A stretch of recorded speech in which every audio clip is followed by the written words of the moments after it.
ভাই আমরা মুসলমান, আমাদের সামনে প্রথমেই থাকবে কোরআন। আজকের একটু কোরআনের তফসির করি। আলহামদুলিল্লাহি রব্বিল আলামিন। কোরআনের সর্বপ্রথম সূরাটা যেটা আছে সেটা কি গো? সূরা ফাতিহা। এই ফাতিহাকে ফাতিহা কেন বলে? ফাতিহা মানে খোলা।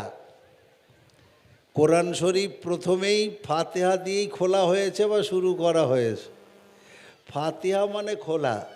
যেমনি কোরআন শরীফ প্রথম খুলব, এই সূরাটাকেই একদম সামনেই পাব। এই সূরাটার নাম হলো সূরা শিফা। কোনো মানুষ অসুখ বিসুখে ভুগছেন, বহুদিন ধরে ডাক্তারি তো সারছে না, দেখবেন যদি সূরা ফাতিহার উপর কারোর আমল থাকে তো একটু পরে পানিতে ফোঁক দিয়ে ওকে পান করান, ও সুস্থতা লাভ করবে। আর এই জন্যে এর নাম সূরা শিফা। আবার একে এর অর্থ হয় জয়। ফাতাহ মানে জয়লাভ করা। কাল কিয়ামতের দিনে জাহান্নামকে হারিয়ে জান্নাতের দিকে জয়লাভ করবে যদি সূরা ফাতিহার উপরে কারোর আমল থাকে। এই জন্যেই একে সূরা ফাতিহা বলা হয়। আর সূরা ফাতিহার প্রথমেই শব্দটা কি এসেছে? আলহামদুলিল্লাহ হি রব্বিল আলামিন। সমস্ত প্রশংসা। হামদ মানে প্রশংসা, এখানে আল আলিফ লাম এসছে না, সেই জন্যে সমস্ত প্রশংসা, একটুও বাদ নয়। কেন সমস্ত প্রশংসা আর দাবিদার আল্লাহ? কেন? আমরা যদি যারা একটু লেখাপড়া করেছি তারা জানি একটা খাট এখন 4 লাখ 5 লাখ টাকায় বিক্রি হচ্ছে। কাঠের খাট, খুব নকশাওয়ালা। কাঠটার দাম কত? কাঠটার দাম যত নয়, নকশাটার দাম তার থেকে বেশি। তাহলে 5 লাখ টাকার খাটটা তৈরি করলো কে? মানুষ। তাহলে কাঠের দাম 50,000, তাকে দামি বানিয়ে 5 লাখ টাকা করলো। অবদানটা কার? যে বা যারা তৈরি করেছে, মানুষের। কিন্তু বিজ্ঞান যন্ত্র আবিষ্কার করেছে, সুন্দর নকশা দিয়ে তাকে দামি বানিয়েছে, 5 লাখ টাকা দাম হয়ে গেছে। কিন্তু আজ পর্যন্ত কোনো বিজ্ঞানী কাঠ আবিষ্কার করতে পারেনি। সেজন্যই ওই বিজ্ঞানীকেও বলতে হবে আলহামদুলিল্লাহ। সমস্ত প্রশংসা সেই আল্লাহর, যিনি কাঠকে সৃষ্টি করেছেন। আরে কাঠের উপরে নকশা করে আমি দামি বানিয়েছি, আমি দামি হয়েছি, কিন্তু কাঠ আবিষ্কার করতে পারিনি। তাহলে যিনি আবিষ্কার করেছেন প্রশংসা তো তারই। আলহামদুলিল্লাহ। এই জন্যে মুসলমান সর্ব অবস্থায় বলবে আলহামদুলিল্লাহ। কেন বলবে? একটা গাড়ি এখন 5 কোটি টাকায় বিক্রি হচ্ছে, গাড়িটা খুব দামি, কিন্তু গাড়িটা চলছে কিসে? পেট্রোলে। দামি গাড়ি, কিন্তু মাদ্রাসা থেকে আর মোল্লাপাড়ায় ঢুকলো না। অফ। কেন? তেল নাই। এই তেলটা কি তেল বললে? পেট্রোল, ডিজেল, এছাড়া তো গাড়ি চলবে না। তাহলে গাড়িটা দামি বানিয়েছে ইঞ্জিনিয়ার, বিজ্ঞানীরা, কিন্তু যে সেই দামি গাড়িটা অকেজো হয়ে যাবে বিনা পেট্রোলে। তাহলে আজ পর্যন্ত পৃথিবীতে কোনো বিজ্ঞানী পেট্রোল আবিষ্কার করতে পারেনি। তাহলে ওই বিজ্ঞানীকে বলতে হচ্ছে আলহামদুলিল্লাহ, প্রশংসা তোমারই। কেন? দামি গাড়ি বানিয়েছি আমি, কিন্তু গাড়ি চলার মতো যেটা রসদ লাগবে সেটা তো বানিয়েছো তুমি। পেট্রোল পাওয়া যায় কোথায় বাবা? মাটির তলায়। মাটির তলায়। আজও পর্যন্ত বিজ্ঞানীরা মাটি আবিষ্কার করতে পারেনি। অতএব ওই বিজ্ঞানীকে বলতে হচ্ছে সর্ব অবস্থায় আলহামদুলিল্লাহ, তুমি ছাড়া কিছু হবে না। আমি যেটাকে দামি বানিয়েছি সেটা তোমার ছাড়া অকেজো। তাহলে আমরা এই জন্যই বলবো আলহামদুলিল্লাহ রব্বিল আলামিন আর রহমানির রহিম। রব্বুল আলামিন মানে প্রতিপালক, সৃষ্টিকুলের, শুধু মানুষের নয়। মানুষের হলে প্রশ্ন আসবে পুরুষ মানুষের না মেয়ে মানুষদের, আবার প্রশ্ন আসবে হিন্দু না মুসলিম, জৈন না খ্রিস্টান, কোন মানুষদের রব। দেখছেন না, রব শব্দটা বিরাট জটিল প্রশ্ন বাবাজি। রব, রবের ব্যাখ্যা করলে এই স্বল্প টাইমে হবে না, আমি ওদিকে যাচ্ছি না। হুজুর বলছিলেন না ওয়াজে একটু আগে যে যারা মাথার ডান সাইড থেকে বেরিয়েছিল তারা জান্নাতি হবে, যারা বাম সাইড থেকে বেরিয়েছিল তারা জাহান্নামী হবে না। তো এই রূহ, এই আত্মাগুলো সৃষ্টি করেছেন কে? এই আত্মাগুলো আসে কোথা থেকে? বিগত বছরে মনে হয় আমি আলোচনা করেছিলাম, সেজন্য আর ওই দিকে যাচ্ছি না। আত্মা আসে দিদির কাছ থেকে না মোদির কাছ থেকে? তাহলে প্রশ্ন আসবে যারা বলবে মোদির কাছ থেকে, তো মোদির আত্মা এসেছিল কোথা থেকে? প্রশ্ন আসবে দিদির কাছ থেকে না দিদির আত্মা এসছে কোত্থেকে? তো আত্মা আল্লাহর কাছ থেকে না ভগবানের কাছ থেকে? তো এখানে কোরআন বলছে না রবের কাছ থেকে। রব, রব মানে প্রতিপালক, সকলের প্রতিপালন করেন যিনি, রব হচ্ছেন তিনি। তো আমার আল্লাহ নয় আর তোর ভগবানও নয় বাবা। রব যে, রবকে এই সৃষ্টিকুলের প্রয়োজন, যেটা প্রয়োজনের আগে মিটিয়ে দেন যিনি, রব হলেন তিনি। বুঝে আসছে না? পশ্চিমবাংলার ছাগল আর কাশ্মীরের ছাগল একই ছাগল, এর পশমটা একেবারে ছোট ছোট এগো, আর কাশ্মীরে যান সেই ছাগলের পশম 4-5 ইঞ্চি করে লম্বা, ছাগল একই। এখানে পশ্চিমবাংলার ছাগলের লোম কেন ছোট, কাশ্মীরের ছাগলের লোম কেন অত বড়? বলে ওটা দারুণ ঠান্ডা, শীতঞ্চল, ঠান্ডা জায়গা, ওখানে যদি এই ছাগল যায় মরে যাবে। অত ঠান্ডা থেকে বাঁচতে গেলে বড় পশমের দরকার, তাহলে ওইখানে ছাগলের বেঁচে থাকার জন্যে বড় লোমের দরকার। তাহলে ওই প্রয়োজন মেটান যিনি, হ্যাঁ, রব হচ্ছেন তিনি। আমরা বুঝি না, ছাগল গরু সকলে তো প্রসব করে, মানুষ শ্রেষ্ঠ, কিন্তু মানুষের বাচ্চা হাঁটে কতদিন পরে? কতদিন? 1-1.5-2 বছর পরে তবে মানুষের বাচ্চা হাঁটে। ছাগল গরুর বাচ্চা কতক্ষণ পর হাঁটে? হ্যাঁ, 5-7 মিনিট 10 মিনিট পরে উঠে হাঁটছে। তাহলে মানুষ শ্রেষ্ঠ, তার বাচ্চা হাঁটছে 2 বছর পরে। আর ছাগল গরু নিকৃষ্ট একটা জীব, তার বাচ্চা 10 মিনিট পরে হাঁটছে। অথচ আমরা বইয়ের পাতায় লিখছি মানুষ উত্তম আর ওরা অধম। কেন? এই সিস্টেমটা তৈরি করেছেন যিনি, রব হলেন তিনি। কেন? আরে মানুষের নানি আছে, দাদি আছে, চাচা আছে, চাচি আছে, বাপ আছে, মা আছে, এগানা বেগানা আছে। এ কোলে নেবে, ও কোলে নেবে, চুমো খাবে, আদর করবে, সঙ্গে সঙ্গে হাঁটার কি দরকার রে বাবা? এ তো এখন আদর খাবে কেউ। হ্যাঁ, আমি এখনই আসছি আমার কুটুম বাড়িতে, বলছে বাবা কামান হয়ে গেছে, আসতে হবে। কী রে বাবা কামান? হ্যাঁ, ইসরায়েলকে দিয়ে দাও না প্যালেস্তাইনকে দিয়ে দাও না, তাহলেই তো ঝামেলা মিটে যাবে। তো আমার বাবাজিরা নানা নানি হাজির, আত্মীয় স্বজন সব হাজির, বাচ্চা হয়েছে, কোলে নিতে হবে, দোয়া দিতে হবে। তাহলে সে এখন দোহা দাদির আদর খাবে, নানির আদর খাবে, চাচা চাচি ফুপা ফুপি আত্মীয় স্বজনের আদর খাবে। কিন্তু ছাগল গরু ভেড়া হাতি ঘোড়া এদের আত্মীয় স্বজন আছে? আছে? নাই। তাহলে এর তো নেবার কেউ নাই। হ্যাঁ, তাহলে ও প্রসব হওয়ার পরে সঙ্গে সঙ্গে যদি না হাঁটে ছোটে, তাহলে কি ও তো পড়ে ওখানে থাকতে হবে 2 বছর ধরে? হ্যাঁ না, তাহলে ওর আত্মীয় স্বজন নাই। ওই জন্যে ওর জন্যে সিস্টেমটা এমন করেছেন যিনি, রব হলেন তিনি। রব্বুল আলামিন, সৃষ্টিকুলের প্রতিপালক যিনি, এই রব হলেন তিনি। তাহলে এই আসে কোথা থেকে? ইয়াসালুনাকা আনির রূহ কুলির রূহু মিন আমরি রব্বি মা উতিতুম মিনাল ইলমি ইল্লা কলিলা।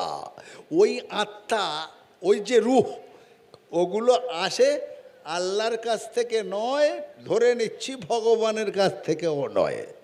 তাহলে কার কাছ থেকে আসে? বলছে আর রবের তরফ থেকে আসে। রব, এখানে রব বলেছে, পরে রব শব্দের যদি আমরা করি তো তিনি হলেন আল্লাহ। তো সকলের বোঝানোর স্বার্থে এখানে কোরআন বলছে তোদের প্রতিপালকের কাছ থেকে আত্মা আসে। আমরা গ্রীষ্মকালে দেখছি জলীয় বাষ্প উঠে যাচ্ছে, বর্ষাকালে আবার ফিরে আসছে, পুকুর খালবিল ফের ডুবে যাচ্ছে। তাহলে উৎপত্তি যেখানে, আবার নিষ্পত্তি সেখানে। মগরাহাট দিয়ে বাস ছেড়ে ধর্মতলায় যাচ্ছে, বাসটা ফিরবে কোথায় বাপ? মগরাহাটে। যেখান থেকে ছাড়ে আবার সেখানে ফিরে আসে। তাহলে রব এসেছে কোথায়? এই আত্মা এসেছিল কোথা থেকে? হিন্দু মুসলমান পরের কথা, আত্মা এসেছে রবের কাছ থেকে। তাহলে যাবে কোথায়? রবের কাছেই যাবে। তাহলে হ্যাঁ, আসে রবের কাছ থেকে, যাবেও রবের কাছে। তবে হিন্দুরা পোড়াচ্ছে আর মুসলমানরা কবর দিচ্ছে না, দূর বডিকে দিচ্ছে। আত্মা কোথায়? আত্মা যদি ওর ভিতরে থাকতো তো মা কি বাপকে ছাড়তো? আত্মা যদি ওর ভিতরে থাকতো, কোনো ছেলে বাপের মুখে আগুন দিত? দিত? আত্মা যদি ওর বডির মধ্যে থাকতো তো কোনো মেয়ে কি তার বাপকে ছাড়তো? না, চুমো দিত, ভালোবাসা দিত, আত্মীয় স্বজনরা রেখে দিত। তাহলে মুসলমানরা কবরে দিচ্ছে কেন? আত্মা নাই বলে। হিন্দুরা পোড়াচ্ছে কেন? আত্মা নাই বলে। আত্মাটা গেল কোথায়? রবের কাছে। যেখান থেকে এসেছিল সেখানে ফিরে গেছে। জায়গাটা কোথায়? এইবার প্রমাণ করতে হবে এই রব থাকে কোথায়। বলে আর রহমানু আলাল আরশিস ইস্তাওয়া, ওই 7 তবক আসমানের উপরে থাকে। আবার হাদিসে বলছে আরে বাবা, যখন তোরা তাহাজ্জুদের নামাজ পড়বি অনেক সওয়াব পাবি, যত দোয়া করবি আল্লাহ কবুল করবে। কেন? বলে তাহাজ্জুদের সময় আল্লাহ 3য় আসমানে নেমে আসে। এই ঠিক বলছি না ভুল বলছি? শুনেছেন না? হ্যাঁ, তাহলে আল্লাহ থাকে কোথায়? মৌলবীরা বলছে সর্বত্র। প্রশ্নকারীরা প্রশ্ন করছে সর্বত্র যদি থাকলো তো ভোরবেলা তো 3 তলায় নেমে আসছে, তাহলে 7 তলা তো খালি। বুঝে আসেনি কি গো?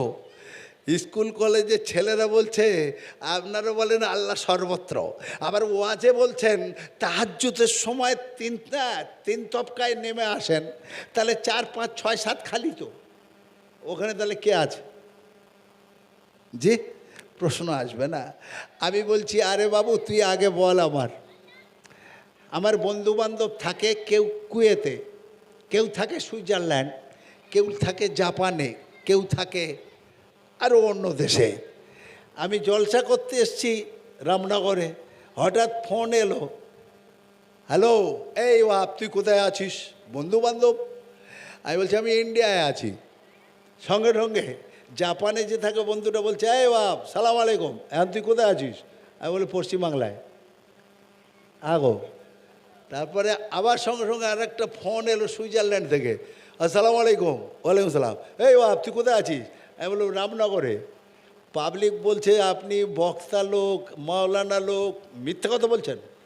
একই স্টেজে বারবার 3 জনকে 3 রকম বললেন।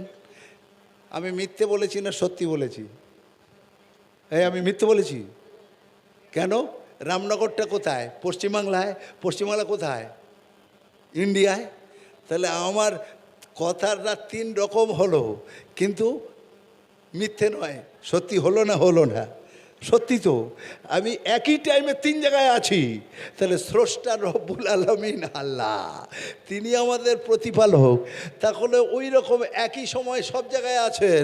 এটা আবার বোকার মতো প্রশ্ন নয়, এসব প্রশ্নের উত্তর দেওয়ার দরকার নাই। আর রহমানির রহিম, কোরআনের তাফসীর বলছে রহমান মানে দয়াবান, রহিম মানেও দয়াবান। তাহলে আল্লাহ কেন 2টো শব্দ ব্যবহার করলেন? 2টো শব্দ ব্যবহার করবে কারা? বোকা যারা, সৃষ্টি যারা। স্রষ্টা একটাই যথেষ্ট, বুদ্ধিমান যারা মেপে কথা বলে তারা, আল্লাহর কিতাব আবার একই শব্দ দুটো কেন এখানে প্রয়োগ করা হলো? আরে ভাই, এগুলো আলেমদের জানা আছে, এরা সাধারণ পাবলিককে আমরা সেভাবে বোঝাতে পারি না। রহমান বলবে সিপাতে আউয়াল, রহিম সিপাতে সানি, তা আমরা কি ওইসব গ্রামারের কিছু জানি? বুঝিয়ে বলো। বলছি এটা আম, ওটা খাস। রহমান হলো গুণবাচক নাম, কিন্তু এটা আম গুণবাচক নাম, অর্থাৎ তিনি সকলের উপরে দয়াবান। চোর চুরি করে, আর জাব্বার চাচা রেগুলার 5 ওয়াক্ত নামাজ জামাতে পড়ে, কিন্তু জাব্বার চাচার অভাব যায় না, চোরের একদিনও হাঁড়ি মিস যায় না। জাব্বার চাচা বলে নামাজ পড়ে কি হবে, রেগুলার নামাজ পড়ি, চুলো জ্বলে না। আর ও শালা নামাজ পড়ে না, চুরি করে, ওর ঘরে আর দেখো চাল ধরে না, তাহলে নামাজ পড়ে আর কি হবে? নামাজি নামাজ পড়ে পড়ে দেখছে কোমরে যন্ত্রণা, আর বেনামাজি র্যান্ডাম ফুটবল খেলছে, হাডুডু খেলছে, কবাডি খেলছে, খেলেই যাচ্ছে। নামাজি বলছে নামাজ পড়ে কি হচ্ছে, দূর, যত রকম রোগ আমার। আর যে নামাজ পড়ে না নিরোগ ওরা। এর মনের প্রশ্ন আসছে, বলে যারা নামাজ পড়ে না ঢ্যামনামি করে বেড়ায় ওরা কোটিপতি, আর আমরা নামাজ পড়ি, রোজা রাখি, কোরআন মোতাবেক চলি, আমাদের বইয়ের একটা শাড়ি কিনি তো মেয়ের শাড়ি কিনতে পারছি না। যত অভাব নামাজিদের ভিতরে। ঠিক বলছি না ভুল বলছি? মনে আসে না আসে না? এসব প্রশ্ন করে না? জেনে রাখবেন, পৃথিবীতে আল্লাহ আম দয়াবান, সকলের উপরে দয়াবান। চোরের উপরে দয়াবান, ডাকাতের উপরে দয়াবান, নামাজির উপরে দয়াবান, বেনামাজির উপরে দয়াবান, বাবরি মসজিদ ভেঙেছে যারা তাদের উপরে দয়াবান, রাম মন্দির করেছে যারা তাদের উপরেও দয়াবান। এখন মুসলমান যদি বলে আল্লাহ আমাদের ঘর ঠেকালো না, ও তো রাম মন্দির করে নিল, তাহলে বড় হচ্ছে ওর ভগবান। এই তুই মুসলমান, আগে ওদিকটা দেখ। কোরআন বলছে আমভাবে যে দয়াবান তার নাম রহমান। জি, হিন্দুর উপরে দয়া করবেন, মুসলমানের উপরে দয়া করবেন, নারীর উপরে দয়া করবেন, পুরুষের উপরে দয়া করবেন। তাই চোরের জন্যে দুনিয়াতে কোনো বিচার হবে না, ডাকাতের জন্যে দুনিয়ায় কোনো বিচার নেওয়া হবে না, বেনামাজি আরও ভালো থাকবে। হ্যাঁ, ওদিকে তুমি ফলো করো না। কেন? আল্লাহ ওর জন্যে কোনো দুনিয়াতে শাস্তি দিচ্ছে না। বাবরি মসজিদ ভেঙেছে বলে হ্যাঁ গো আল্লাহ তার উপরে দয়া করবে না এরকম নয়, দুনিয়াতে সকলের উপরে দয়াবান, তার নাম হলো রহমান। রহিম একজন খাস দয়াবান, মানে বিশেষ দিনে বিশেষ সম্প্রদায়ের উপরে দয়া করবেন যিনি, রহিম হলেন তিনি।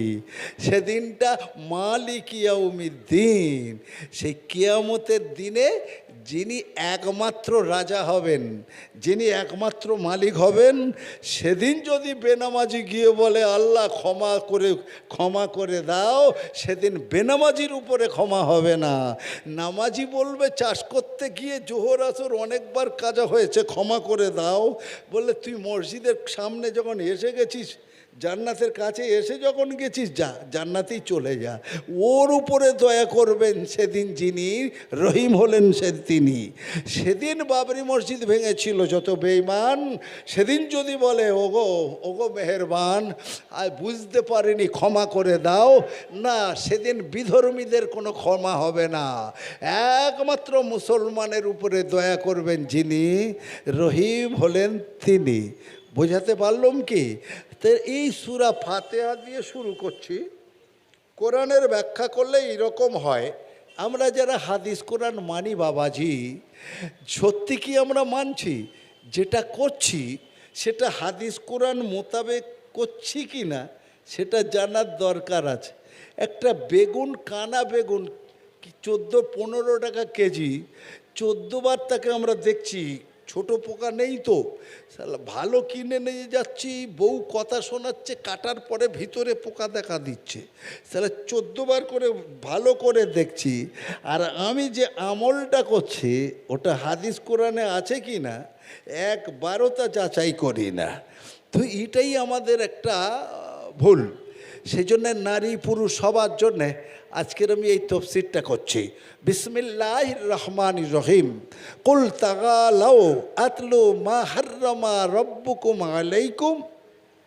সেদিন ডাকা হবে নেতাদের, সেদিন ডাকা হবে আলেমদের, সেদিন ডাকা হবে সিপিএম তৃণমূলের মুসলিম নেতাদের।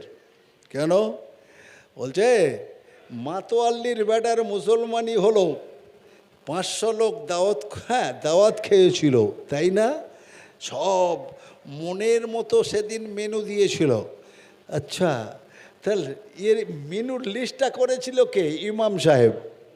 আচ্ছা, মুসলমানিতে অনুষ্ঠান নবীজি করেছেন, সাহাবিরা করেছেন, ওলামারা কি ফতোয়া দিয়েছেন? না। তাহলে এই রকম অনুষ্ঠান তুই বড় লোক বলি করলি কেন? এতে 50 জন আলেম খেলো, অনেক সোয়াব হলো, ভুল ধারণা। কেন? সুন্নত আদায় করতে গিয়ে তুই যে অনুষ্ঠান করেছিস বাবু, ওটা হাদিস কোরআনের সমর্থন নাই। তাহলে আল্লাহ কুল তাগালাও, ডাকো ওদের, ওদের জিজ্ঞেস করা হবে সেদিন, আতলু মা হাররামা রব্বুকুম আলাইকুম, যেটা আল্লাহ নিষেধ করেছিল, রব তোদের নিষেধ করেছিল, সেটা কেন করেছিলিস? আর যেটা আদেশ করেননি সেটা কেন করেছিলিস? সেদিন আমরা অনেক আলেম ওলামা জবাব দিতে পারবো না। সমাজ চেয়েছে যেটা, ইমাম সাহেব করেছে সেটা। হাদিস করেন সমর্থন করেনি যেটা, ইমাম সাহেব জানে মাইনে দেবে না অর্ধেক লোক, সেই জন্যই চুপ করে থেকে গেছেন তিনি। ধরা পড়ে যাবেন কেয়ামতে উনি। আল্লাহ তুশরিকু বিহি শাইয়া। নাম্বার 2, সারা জীবন সব কিছু দেখবে না। আল্লাহ বলছেন 10টা জিনিস করো, জান্নাত তোমার জন্যে গ্যারান্টি। নারী হোক আর পুরুষ হোক, হ্যাঁ, ধনী হোক গরিব হোক, কালো হোক বেটে হোক, দেখার দরকার নেই। 10টা জিনিস পৃথিবীতে যদি করতে পারো তাহলে তোমার জন্য জান্নাতের গ্যারান্টি। আল্লাহ তুশরিকু বিহি শাইয়া, আর আল্লাহর সঙ্গে কারো শিরক করো না। নাম্বার 2, আল্লাহ নিষেধাজ্ঞা দিচ্ছেন যে আমার সমতুল্য সমকক্ষ কাউকে ভেবো না, তাহলে এটা হবে শিরক, ওর গুনাহ কখনো মাফ হবে না। আমি জামাতে যাচ্ছি 10-15 বছর ধরে, আল্লাহর কাছে শুধু বলছি, আল্লাহ আমি মাস্টারি করি, আমি ডাক্তারি করি, আমার 20 বিঘে জমি আছে, কোনো টাকা পয়সার অভাব নাই, কিন্তু আমার একটা ছেলে নাই। ছেলে দেবার ক্ষমতা কে রাখে? আল্লাহ। আমরা মুসলমান, আমরা বলি, আমরা মোল্লা, কথায় কথায় বলবো ছেলে দেয় আল্লাহ, কিন্তু 15 বছর ধরে শুধু বলছে আল্লাহ একটা ছেলে দাও। নামাজ পড়ে আর বলে আল্লাহ একটা ছেলে দাও, কিন্তু 15 বছর ধরে ছেলে হলো না। এবার ওর বউ তখন মল্লিকপুরে কি বলে ওটা, গনি মিয়ার মাজারে গিয়ে মানসিক করে এলো, বাবা পীর একটা বেটা দিলে দেব তোর এই দরগায় 1 ধাবা ক্ষীর। হয়ে গেল 2 মাস থেকে 3 মাসের মধ্যে বউ আমার প্রেগনেন্সি পেল, গর্ভবতী হয়ে গেল। রি বাবা, বেটা হবে কি বেটি হবে, মা বাপ বলে ডাকবে, বাস। এ তো জামাতে যায়। ওলামারা বলছে খবরদার, পীরের তো কোনো ক্ষমতা নাই।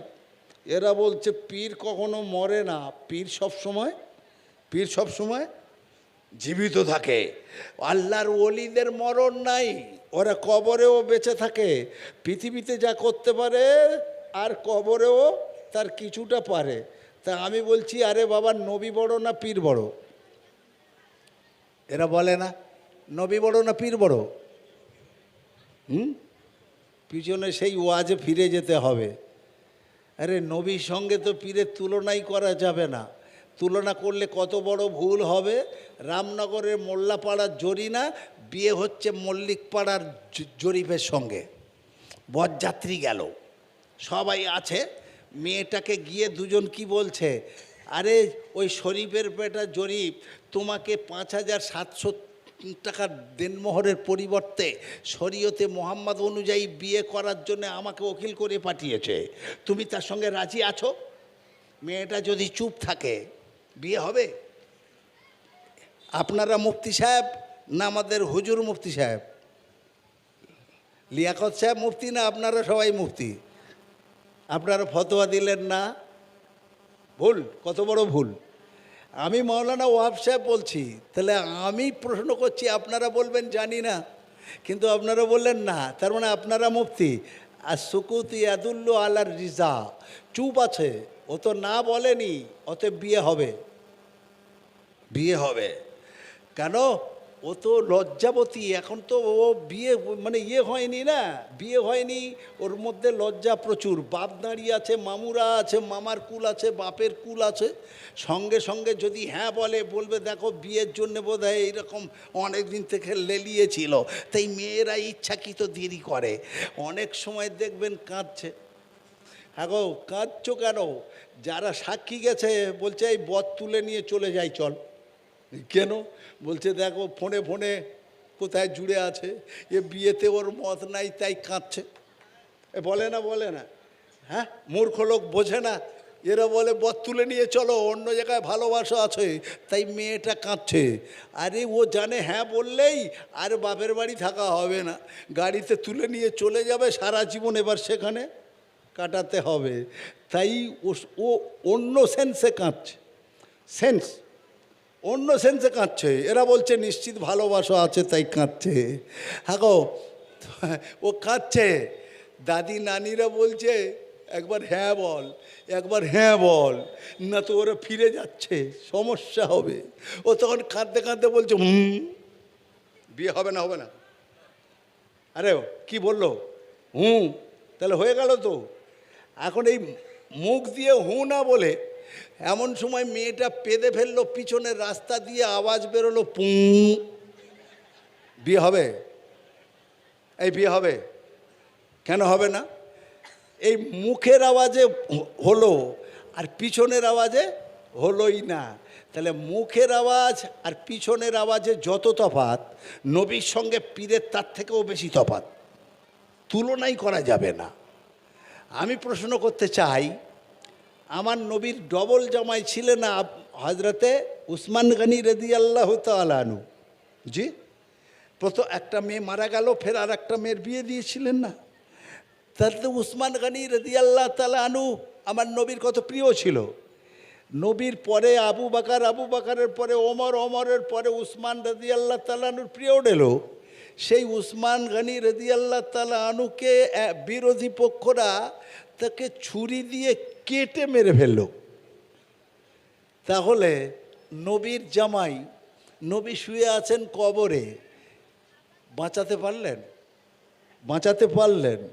তাহলে নবীর মৃত্যুর পরে জামাইকে বাঁচাতে পারেননি, তাহলে তোর মরা পীর কবর থেকে কি করে বাঁচাতে পারবে আমাকে বল। তাহলে দেখা যাচ্ছে মিথ্যে এসব বলে যারা, মূর্খ তারা, ভুল বলে তারা। কিন্তু ওই পেটে যখন বাচ্চাটাই এলো, ও 6 মাস হবার আগেই মানসিক চুকিয়ে এলো। স্বামী বলছে জামাতে যাই আমি, এসব কি করছো তুমি? বলে জামাত নিয়ে থাকো তুমি, 15 বছর ধরে আল্লাহর কাছে চেয়েছি, কি পেয়েছি আমি? পীরের কাছে গেলাম, পেয়ে গেলাম। অতএব বাঁধা যদি দাও তাহলে অন্য বিয়ে করে নাও, সংসার তোমার সঙ্গে করবো না আমি।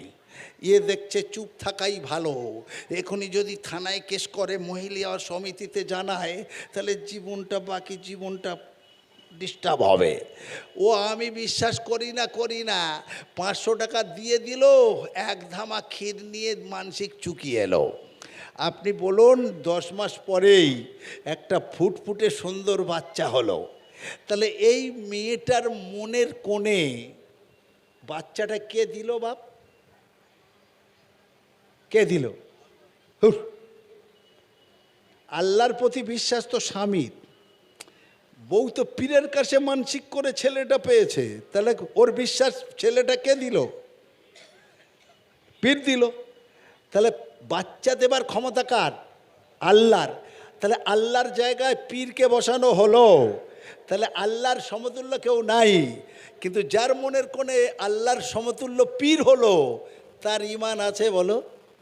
আল্লাহ তুশরিকু বিহি শাইয়া, খবরদার আল্লাহর সমতুল্য কাউকে ভেবো না, তাহলে তোমাদের জাহান্নাম হবে ঠিকানা। ওয়াবিল ওয়ালিদাইনি ইহসানা। নাম্বার 3, 10টা কাজ করতে বলেছে। 3 নম্বর, তোমরা বাপ আর মায়ের সঙ্গে ভালো ব্যবহার করো। কে বাপ মা নয়? খুব কম লোক যে বাপ মা হতে পারেনি। তাহলে আমি যখন বাপ, আমি যখন মা, খুব খুশি, কোরআনের কথা শুনে খুব খুশি। বাপকে সেবা করো, মাকে সেবা করো, শুধু সেবা নয় তাদের সঙ্গে ভালো ব্যবহার করো। তাহলে আমি বাপ খুশি হব না? হব না? খুশি হব। আমার যখন বাপ ছিল তখন কিন্তু মাঝে মাঝে আমি 2-4 ঘা দিয়েছিলাম। জি, এটা একবার খেয়াল করিনি। যাক, এখানে বাপ আর মায়ের ফেভারে কোরআন বলছে। ইয়ামানের একজন সাহাবী রাদিয়াল্লাহু তাআলা আনহু হজে যাবার সংকল্প করলেন। বুড়ি মা শুয়ে আছেন বিছানায়, হাঁটার ক্ষমতা নাই। তো বলছেন, মা আমি হজে যাচ্ছি। ইয়ামান, যেখানে এখন বোম্পিং হচ্ছে গো ইসরায়েলের বিরুদ্ধে, ওরা তো হেঁটে আসবে। তো বলছে, মা আমি হজে যাচ্ছি, তুমি দোয়া করো। এখন তোমার সঙ্গে যদি না দেখা হয়, তুমি তো বিছানা সজ্জায়। মা কাঁদছে আর বলছে, বাবরে তুই তো ইয়ং ছেলে, তোর তো সুযোগ অনেক, পরে আবার যেতে পারবি, কিন্তু আমি তো মৃত্যুর সঙ্গে লড়াই করছি। কাবা শরীফে যাওয়া হলো না, হজ করা আমার তো হলো না। ইচ্ছা ছিল মরার আগে একবার হজ করব। ও, তুমি যদি আমার নিয়ে যেতে বাপ। আচ্ছা মা, আমি তোমার নিয়ত পূর্ণ করব, আশা মেটাবো। তাই মা তো সাইকেলে বসতে পারবে না, মোটর সাইকেলেও বসতে পারবে না, একেবারে অসুস্থ বৃদ্ধা। তাই পিঠে চালে কাপড়ে করে বেঁধে নিল। হাঁটতে হাঁটতে কয়েক সপ্তাহ পরে মক্কায় পৌঁছে গেল।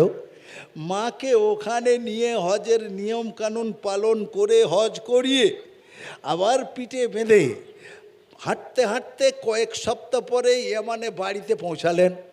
আবার তারপরে রসুল সাল্লাল্লাহু আলাইহি সাল্লামের কাছে গিয়ে বর্ণনা করছেন, ইয়া রসুল আল্লাহ, ইয়া হাবিব আল্লাহ, আমি আমার অসুস্থ মাকে, পঙ্গু মাকে পিঠের করে বেঁধে কত কষ্টে এই 1000 মাইল পাড়ি দিয়ে আমার মাকে আমি হজ করিয়েছি। তাহলে মায়ের সেবা কি আমি পরিপূর্ণ করতে পেরেছি? রসুল বললেন, তোমার এই রকম যদি সারা জীবন সেবা দাও, মায়ের একদিনের দুধের ঋণও শোধ করতে পারবে না। বলুন সুবহানাল্লাহ। তাহলে কোরআন বলছে মায়ের গুরুত্ব কত। বাপের ব্যাপারে একটা হাদিস শোনাই। একজন সাহাবী রাদিয়াল্লাহু তাআলা আনহু যা রোজগার করেন প্রতিদিন বাপের হাতে দিয়ে দেন। 400 টাকা রোজগার, 400 টাকা দিয়ে দেন। বাপ প্রতিদিন 10 টাকা করে টিফিন করতে দেয়। ছেলেটা বলে, রেগুলার হাঁটতে হাঁটতে বাংলার মোড়ে যেতে হয়, তাই 5 টাকা খাবো, 5 টাকা রেখে দেবো।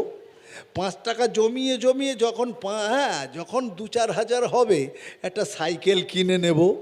তাহলে এ টাকাটা তো বাপ আমার টিফিন বাবদ দিয়েছে, আমি টিফিন করে নিই, উদ্বৃত্ত টাকার আমার। কিন্তু বাপ 6 মাস পরে, 1 বছর পরে জানতে পারে ছেলের কাছে কিছু জমেছে। বাপ বলছে, আব্দুল ওহাব ওটা দিয়ে দে। আমি ছেলে বলছি, সে কী করে হয়, যা রোজগার করি সব তো তোমার হাতে দিই, আর তুমি তো আমার টিফিন বাবদ দাও, আমি খেয়ে নিলে তো খেয়ে নিতে পারতাম। বলছে, অত বুঝি না, যে টাকাটা আছে আমার সংসারে লাগবে। এই সাহাবী নবীর কাছে হাজির, ইয়া রাসূল আল্লাহ, ইয়া হাবিব আল্লাহ, যা কামাই সবটাই তো বাপের হাতে তুলে দিই। বাপ আমাকে রেগুলার 10 টাকা করে টিফিন করতে দেন, আমি 5 টাকা খাই, 5 টাকা রেখে দিতাম, কিছু টাকা জমেছে, এখন বাপ বলছে ওটাও আমার দে। তাহলে আমার করণীয় কি? নবী বললেন, আন্তা ওয়া মালুকা লিয়াবিক, তোমার যা কিছু আছে, শুধু মাল কেন, তুমি এবং তোমার ধনসম্পদ সব তোমার বাপের জন্যে, অতএব তোমার দিয়ে দিতে হবে। কি বুঝলেন? তাহলে বাপ আর মায়ের গুরুত্ব শরীয়ত কত বলেছে। যারা বাপ মাকে আজকের বৃদ্ধাশ্রমে রেখে আসছে, তাহলে এই কোরআনের আয়াতের বিপক্ষে হচ্ছে। তাহলে এই 10টা কাজের মধ্যে তার ওটা হচ্ছে না। মুসলমানদের ঘরে অতটা দেখা যায় না। নাম্বার 4, ওয়ালা তাকতুলু আওলাদাকুম মিন ইমলাক নাহানু নারযুকুকুম আইয়াহুম।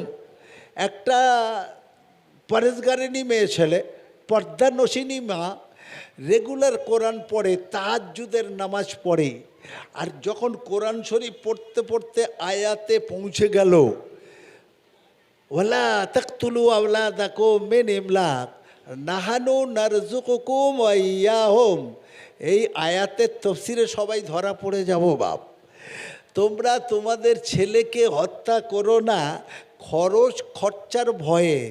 2 মাস পরে 3 মাস পরে হ্যাঁ গো আসছে আর একজন সংসারে, দুটোর মানুষ করতে কষ্ট হচ্ছে, আবার 3টে নেবার দরকার কি, অ্যাবর্শন করে দিল। বা যে মহিলাটা গিয়ে বলল সারা জীবনের মতো আমার অপারেশনটা করে দাও, ওই মেয়েটা কোরআন পড়ছে, আর পরে যখন তাফসীরটা পড়ছে তখন বলছে এই মা কিয়ামতের দিনে ধরা পড়ে যাবে।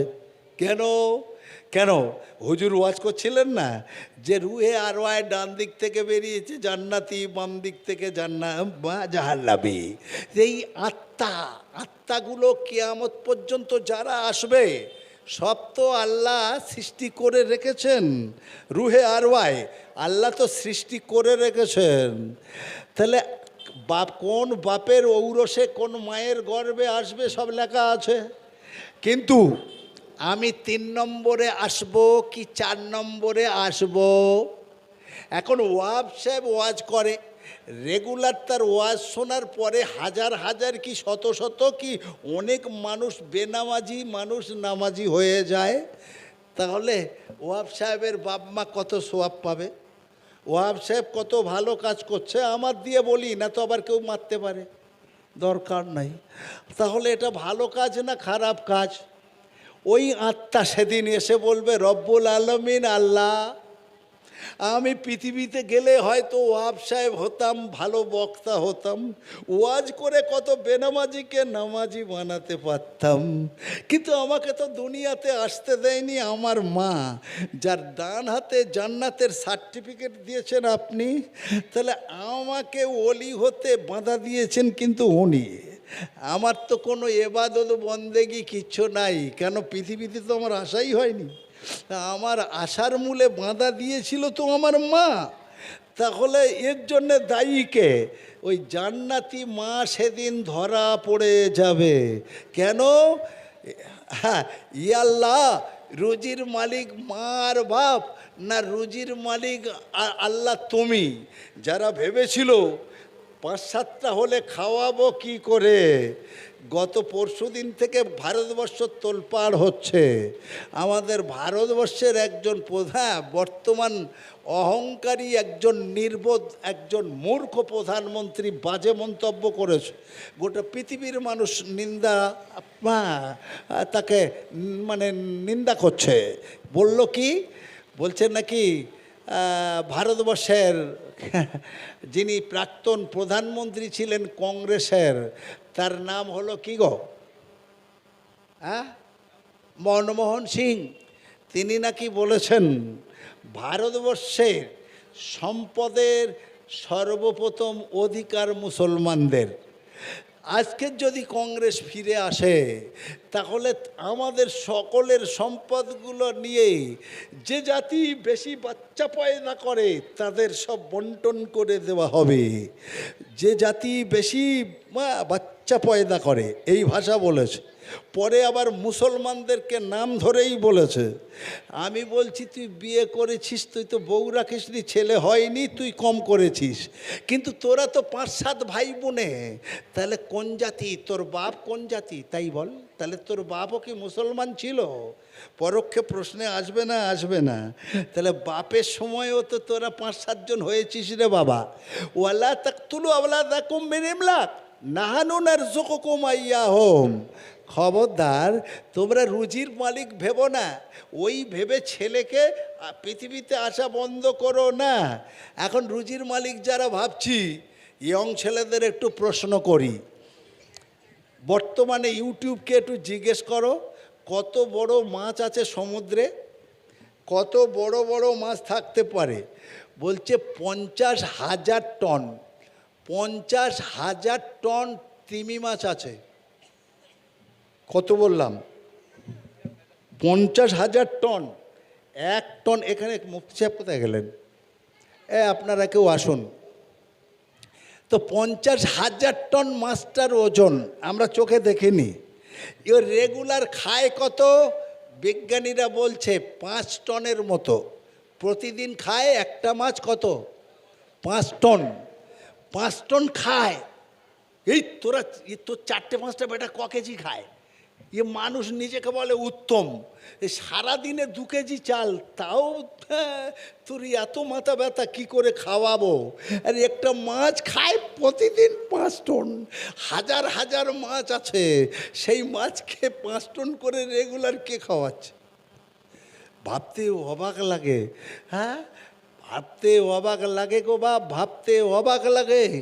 রেগুলার 5 টন করে এক একটা মাছ খায়, তারা পায় কোথায়?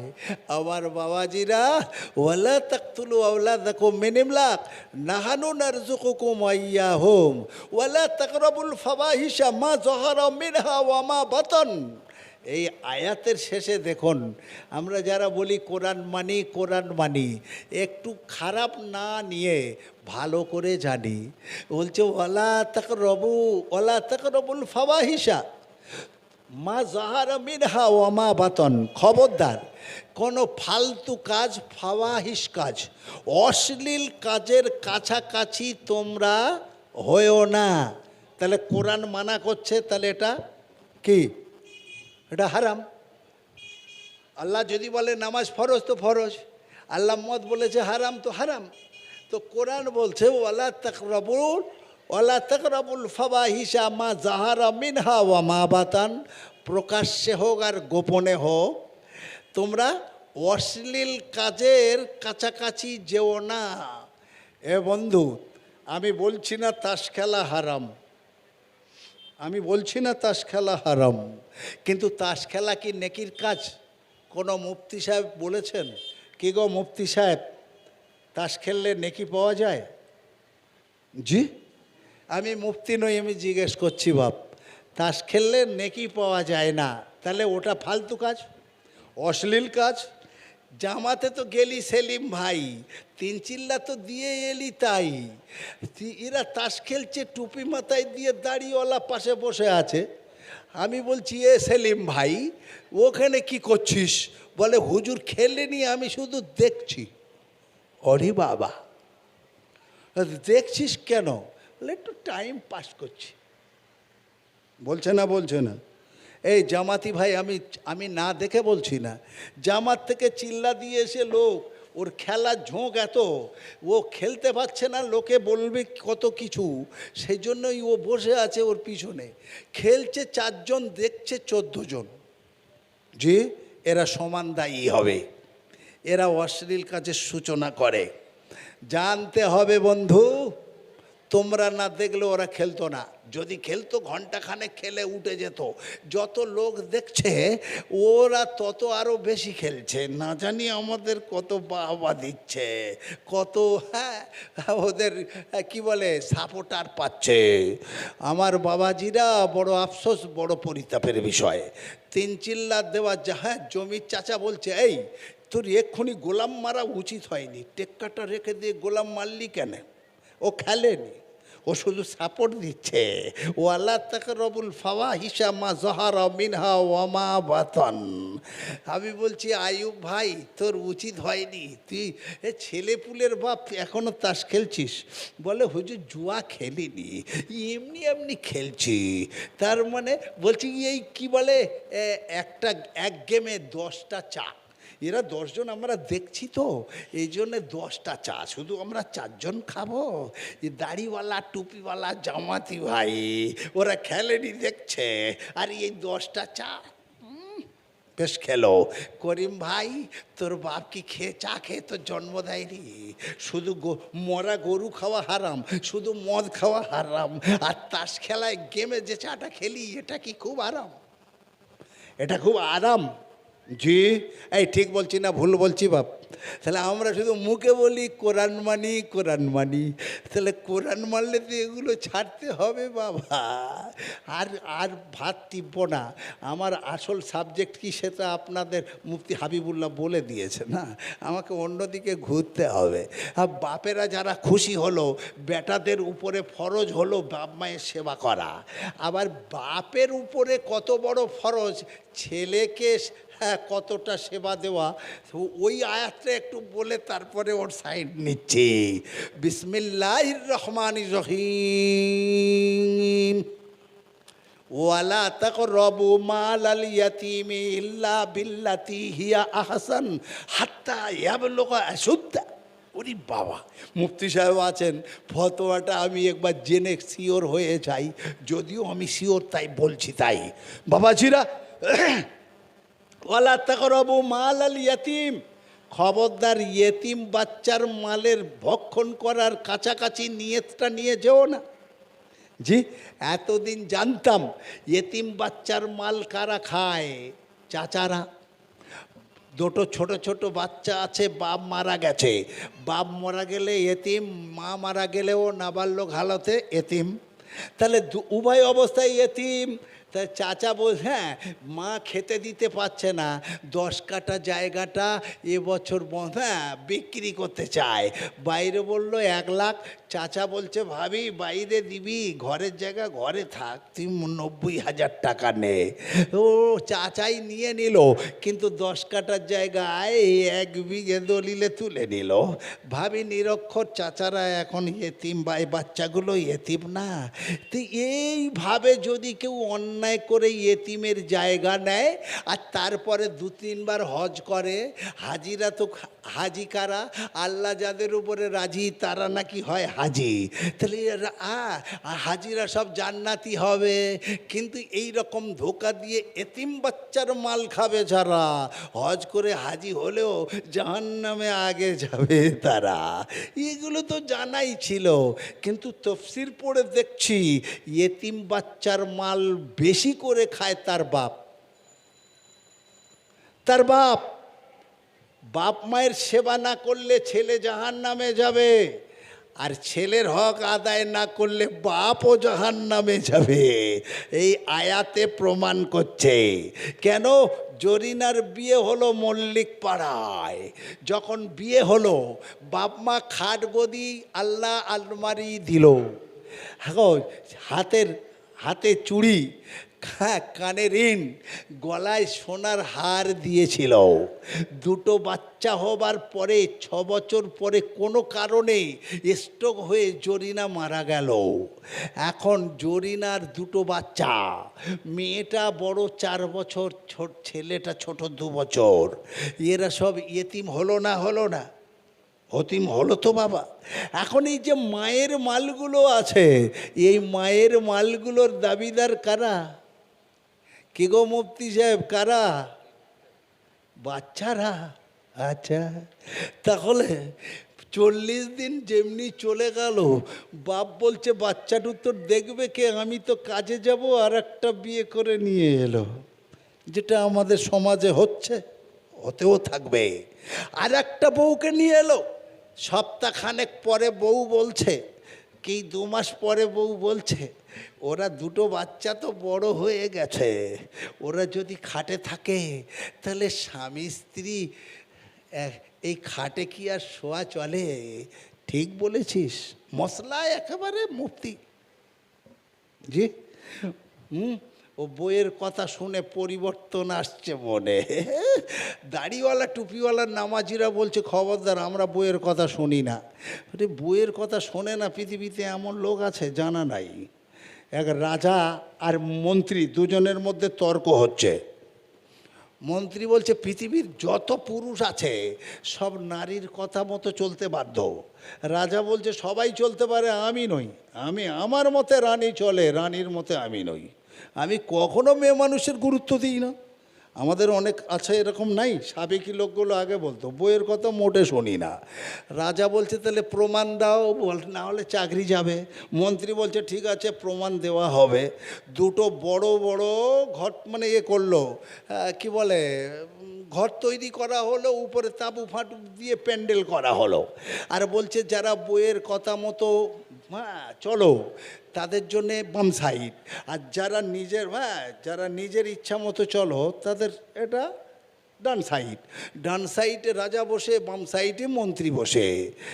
এক এক এক এক করে সকলের খাওয়া দাওয়ার ব্যবস্থা আছে। তাহলে কে কার সমর্থক? তো সব এসে বাম সাইডে মন্ত্রীর ঘরে ঢুকছে। রাজা বলছে তাহলে আমি তো হেরে যাচ্ছি, তাহলে কেউ নেই আমার পক্ষে, সবাই।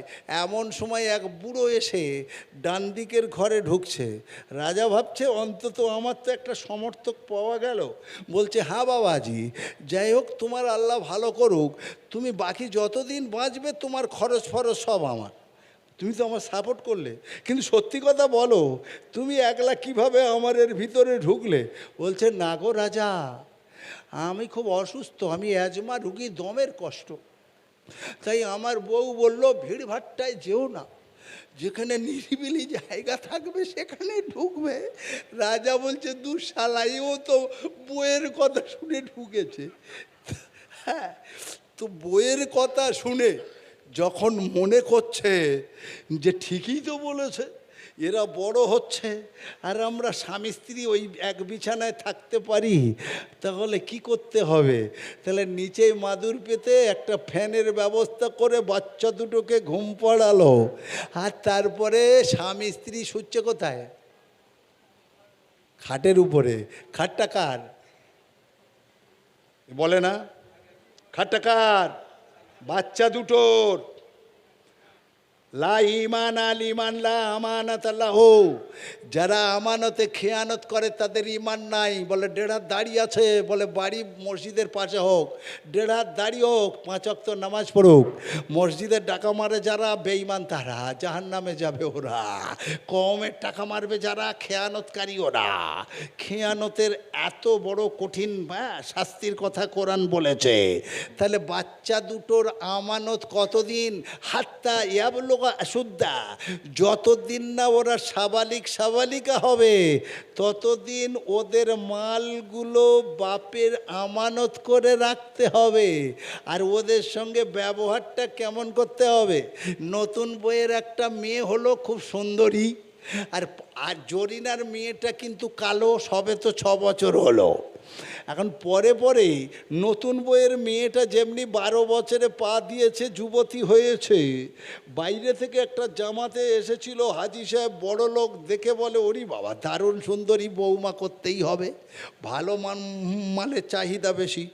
আমি যদি জামাত থেকে চলে যাই তাহলে এর খদ্দের অনেক মাল আউট হবে। তাই বলছে জলিল ভাই তোমাকে আমি বেয়াই করতে চাই। বলছে আমার কাছে তো এখন কিচ্ছু নাই। বলে তোমার কিচ্ছু দিতে হবে না, শুধু অনুমতি দাও। বলছে না না এখন কিচ্ছু নাই, বলছি তো তোমার যা দরকার দিয়ে নিয়ে যাব, তুমি শুধু কথা দাও।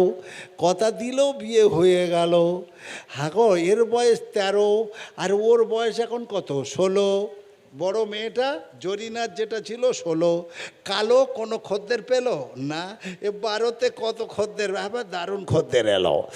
পরের 6 মাস পরে বলছে বৌমা নিয়ে যাব বাড়িতে।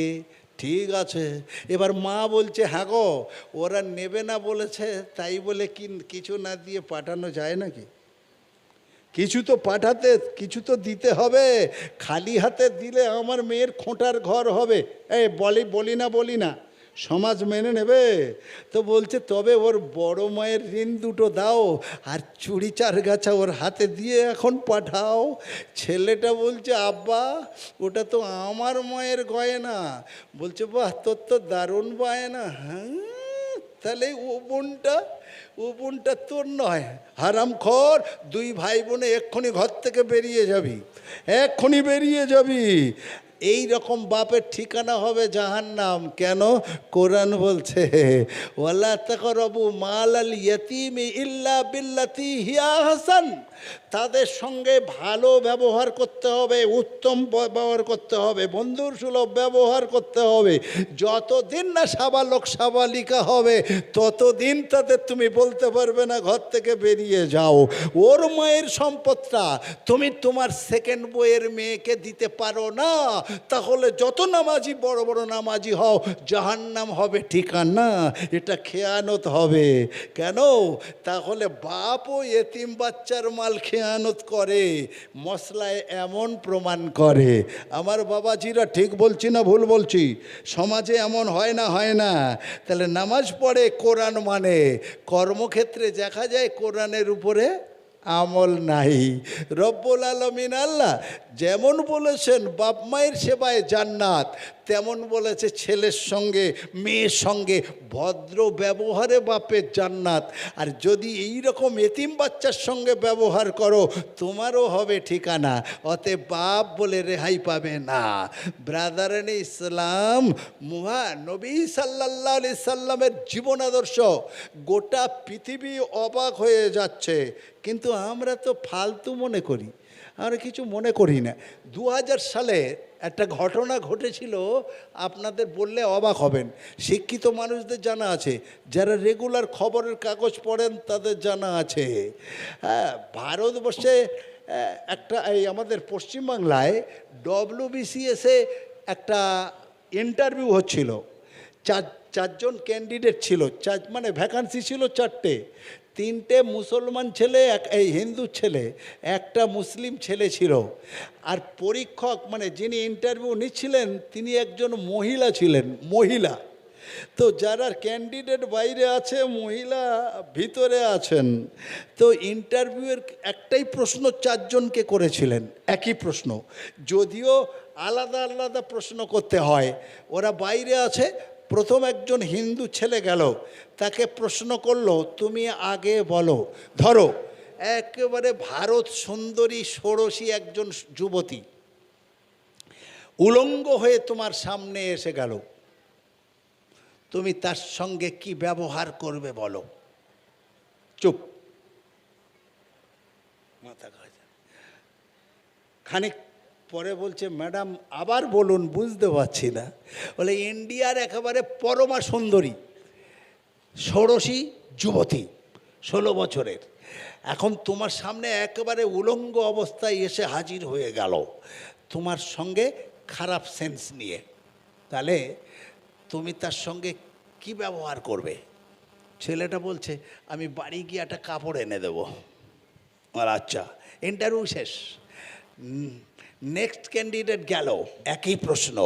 তোমার সামনে যদি সুন্দরী ষোড়শী যুবতী এসে হাজির করানো হয়, একেবারে নিরাপদ বা নিরিবিলি ঘরে এসে উপস্থিত হয়, তাহলে তুমি তার সঙ্গে কেমন ব্যবহার করবে? বলছে স্যার ম্যাডাম আবার বলুন। আবার বলা হলো, খেই হারিয়ে ফেলছে। বলছে আমি চোখটা বুঝিয়ে নেব। বলছে ঠিক আছে তুমি যাও। 3টে হিন্দু ছেলে বেরিয়ে এলো, মুসলমান ছেলেটা ঢুকলো।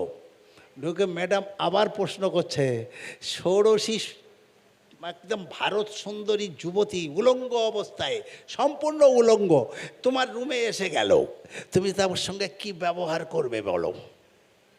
মুসলিম ছেলেটা বলছে আবার বলুন, ঠিক বুঝে আসছে না, আবার বলা হলো। মুসলিম ছেলেটা এবার বলছে স্যার ম্যাডাম কত বয়স? বলছে 16।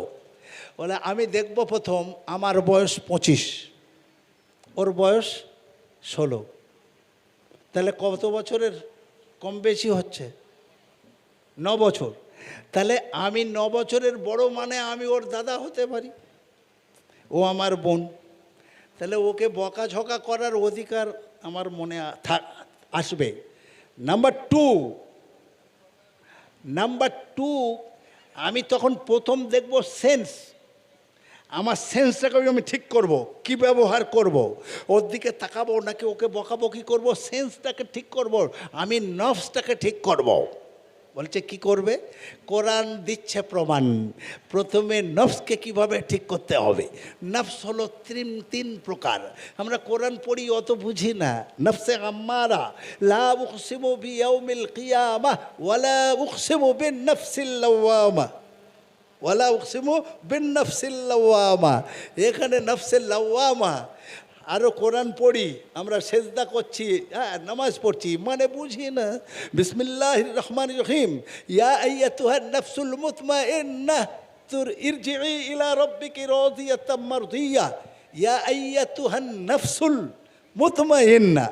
তাহলে নফসে মুতমাইন্না, তাহলে নফসে আম্মারা, নফসে লাওয়ামা আর নফসে মুতমাইন্না, তিন ধরনের সেন্স দিয়ে আল্লাহ মানুষকে পৃথিবীতে পাঠিয়েছেন।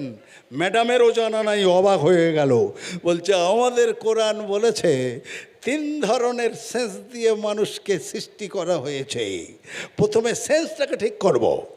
একটা সেন্স আম্মারা, ও সবসময় চাইবে খারাপ কাজের দিকে মনটাকে চালিত করতে, আপনাকে খারাপ পথে ও সবসময় নিয়ে যাবে। ওকে বলা হয় নফসে আম্মারা। আর নফসে কি বলে লাওয়ামা, ইয়ে কখনো ভালো কাজ করবে, কখনো আবার খারাপের দিকে নিয়ে যাবে, কখনো তাস খেলার দিকে নিয়ে যাবে, কখনো আবার আসরের জামাতে আসতে সেখানেও নিয়ে যাবে। ভালোও করবে খারাপও করবে। আর নফসে মুতমাইন্না, নফস কখনো খারাপের দিকে সেন্স নিয়ে যাবে না, এ সবসময় ভালোর দিকে নিয়ে যাবে। ব্রাদারান ইসলাম ওই ছেলেটাই ডব্লিউবিসিএসে চাকরি পেয়ে গেছিল। কোরআন পৃথিবীতে অনেক কিছু দিতে পারে, যারা কোরআন নিয়ে রিসার্চ করে তারা তো পায়। আমরা বলি কোরআন থেকে পড়ে কি পায়? কোরআন এমন জিনিস একটা এমন দান করেছে, তো যেটা বলতে গিয়ে আমার সেন্সটা আলাদা হয়ে গেল। বিশ্বনবী মুহাম্মদুর রাসূলুল্লাহ সাল্লাল্লাহু আলাইহি ওয়াসাল্লামকে পৃথিবীতে পাঠিয়ে সমস্ত কিছুর শিক্ষা রব্বুল আলামিন আল্লাহ দান করেছেন, অথচ আমরা কেউ কখনো খেয়ালই করি না। হায় বড় আফসোস, সেই পিরিয়ডের কথা আমরা খেয়াল করেছি।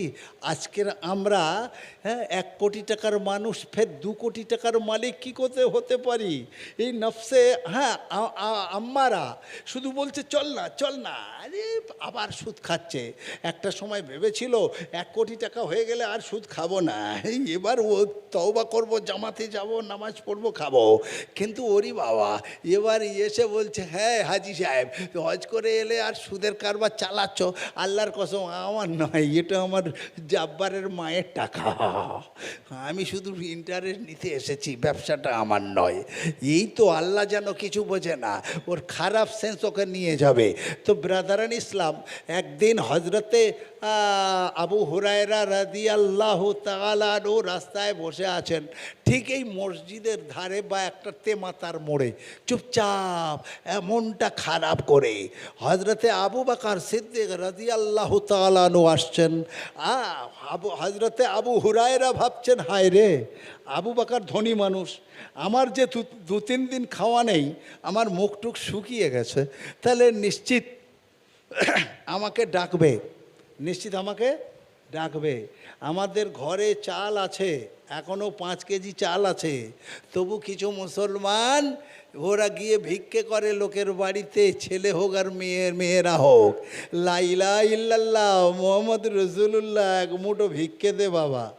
3 দিন খাওয়া নাই, তবু আবু হুরায়রা কারোর কাছে বলছেন না যে আমার খাওয়া নাই, আমার খেতে দাও। হ্যাঁ, সাহাবীদের কি গুণাবলী দিয়ে আল্লাহ সৃষ্টি করেছিলেন। হজরতে আবু বকর সিদ্দিক রাদিয়াল্লাহু তাআলা আনহু বললেন আসসালামু আলাইকুম। ওয়ালাইকুম আসসালাম।